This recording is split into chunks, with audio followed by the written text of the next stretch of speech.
In marketing and in sales, we're such nice people. We want to be nice to our prospects. If they're nice, they'll engage with you, but they won't buy. Until they can see that there's a problem that they just have to fix, we're just going to be nice to each other and no money's going to change hands. You need to not only get your market or your buyers troubled, you need to get them in a lather of sweat about the problem that you can solve. In this blog, I'm going to show you how to do that.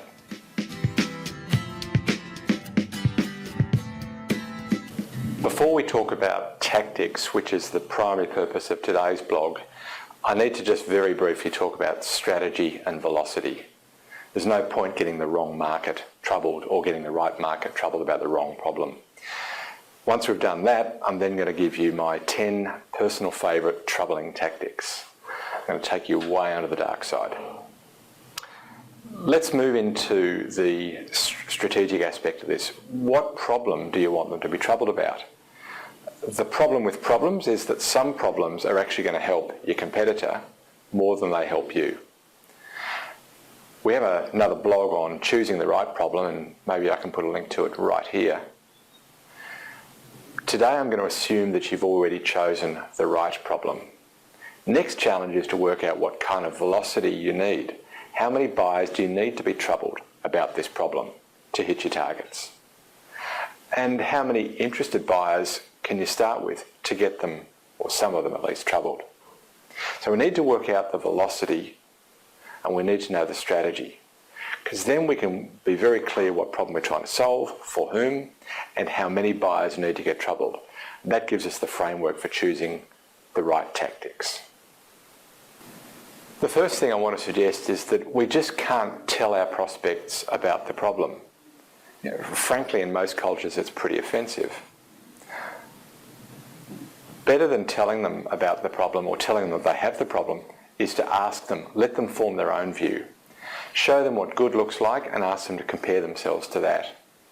So asking questions is a great technique, asking, not telling, and therefore techniques like surveys, feedback forms, benchmarks, analyses, they're great ways to help the buyer to realise that they have the problem, not by telling them, but by having them look at either the question and be confronted by it, or look at the comparison and be troubled about the fact that they're not at the same point.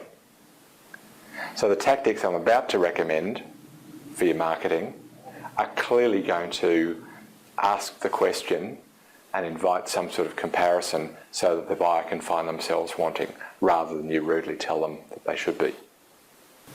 Is it only marketing that has to go to the dark side and talk about problems? Clearly not. We need sales to be doing the same thing.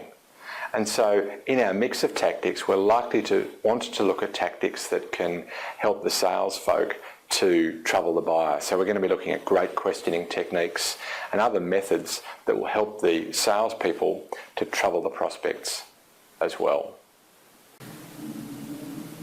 On the basis that we know what problem we're trying to trouble them about, and on the basis that we know how many we're trying to get troubled, let me now give you my 10 favourite troubling techniques. These are all methods of getting the prospects troubled about the problem that you've identified to be focused on and becoming the best in the world at solving. Here they are. Let's start with some simple ones. Simple web pages.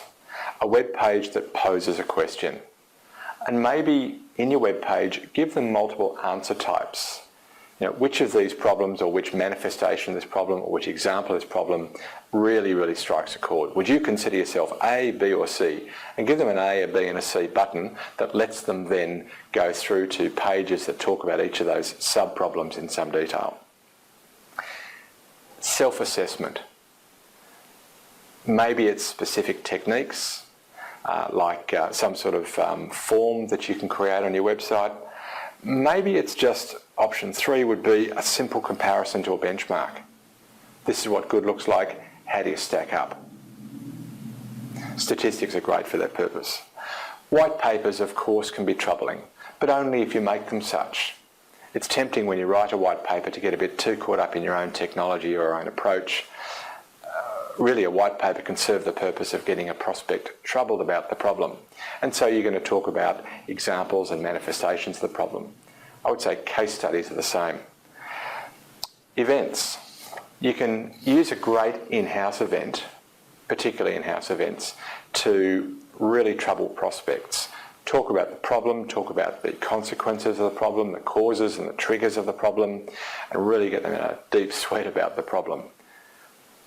The feedback forms that you use in such an event are also going to reinforce the problem. Consider if you're building feedback forms for your own in-house event, what you may want to do is during the event to actually have your audience participate with the feedback form. Don't just wait till the end, and certainly don't ask questions like, did you find the parking okay, was the presenter clear, and did you like the coffee? Who cares? Ask them tougher questions. How badly does this problem hurt on a scale of 1 to 10? How urgently do you need to fix it? Because you should be following up only those buyers who, as a result of your event, are deeply troubled. So your feedback forms can not only reinforce the problem, but can find out who you managed to trouble on the day. A meeting tool, let's get a bit more salesy now. Building a tool that allows the salesperson to interact with the prospect, and despite the presence of tablet computing, I just love using basic cardboard for this purpose. It's a nice pre-printed something on a piece of cardboard that possibly has a process flow, or maybe it's simple causes and triggers of the problem, something that talks about the problem in a tool that the prospect and I can scribble on together, and we can together get ourselves in a bit of a sweat about the problem and why and where it's hurting, what consequences that's having. That's a great technique for marketing to build something for sales to use in the meeting. Forget about brochures. Love meeting tools, hate brochures. Questioning techniques. So if you're a follower of the Huthwaite techniques of spin, then you understand if I say spin scripts. But really what I'm talking about is troubling questions that will get the buyer to think about the problem and its consequences.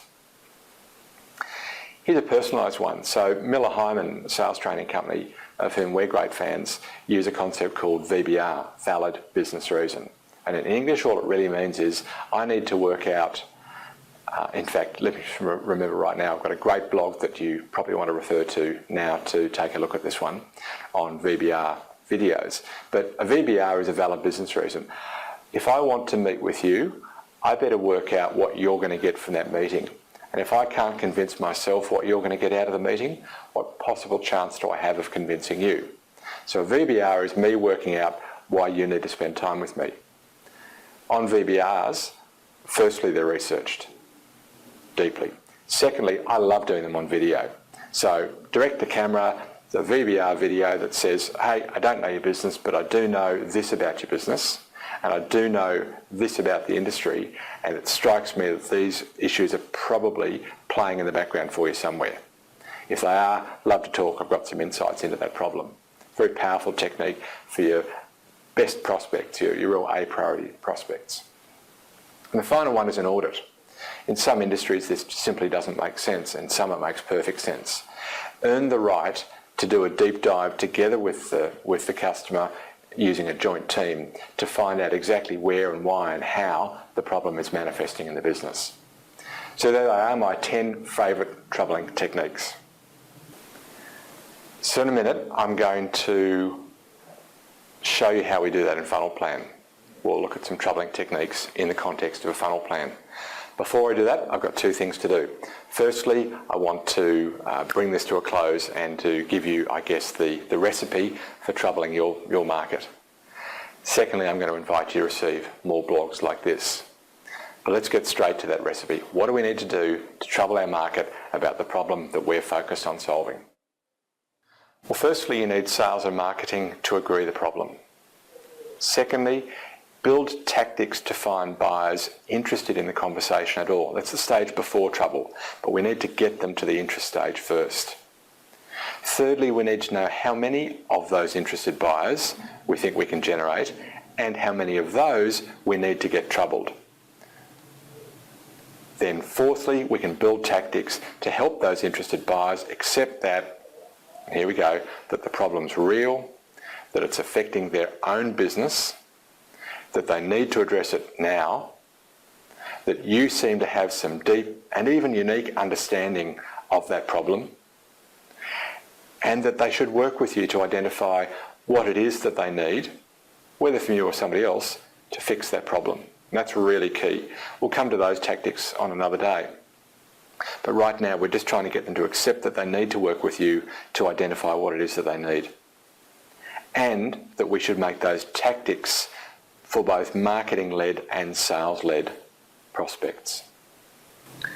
Well, if you enjoyed this blog, then most likely you'll enjoy our others. If you haven't already, go to mathmarketing.com/blog and subscribe to either the twice a week blog or the once a month blog, or go to our YouTube site and subscribe to the channel there. We're enjoying roughly 600 YouTube views a month now. Thank you so much for your support, and we'd love to see you there. Now, if you already are getting this blog and that's why you're watching it, then maybe you've got a colleague who's not. So perhaps now would be a great time either to subscribe or to pass this on to a friend. Why don't you do that now, then come back and I'll show you how we do this in a funnel plan. As promised, here's how we do that in a funnel plan. We're going to start with the strategy section because I mentioned at the top of the video that it's really important that we're troubling the market about the right problem. There's no point getting the market bothered about a problem that one of your competitors can solve better than you. Let's get them troubled about the right problem. So we're going to look at lots of problems and we're going to choose the best one, the one that is troubling enough for the market and that we're great at solving. Next, the velocity. I mentioned in the blog that we need to know how many are interested, or how many we need to get interested, and how many of them we need to get troubled. So let's get those numbers really clear, because the tactics that you use will need to be shaped by those numbers. There's no point choosing a tactic that you just can't afford to execute enough times. Let's now take a look at the tactics that we could be using to trouble buyers.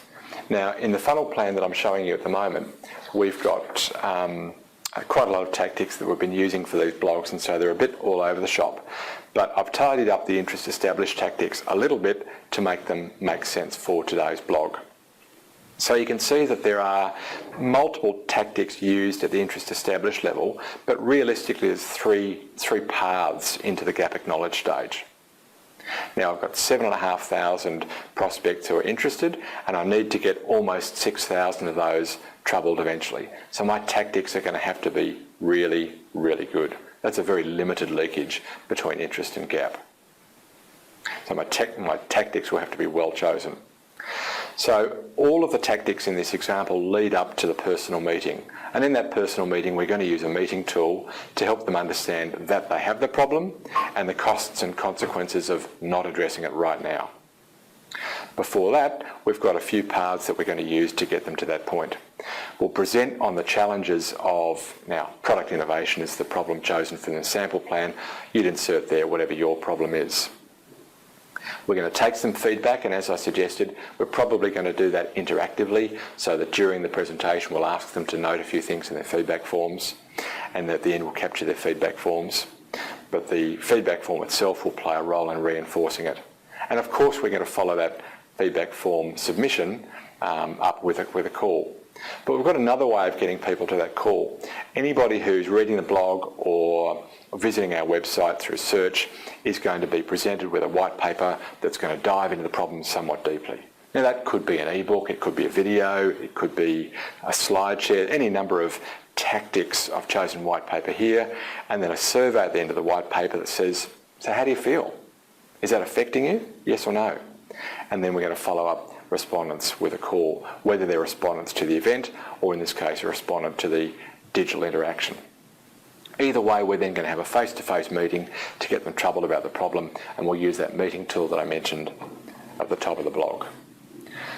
So there are tactics in funnel plan. Now, I mentioned in the blog that we need, after we've got them troubled, to get them to agree that we need to play a role in helping shape the need. Why we need to shape the need and how we shape the need, I'm going to do on another blog.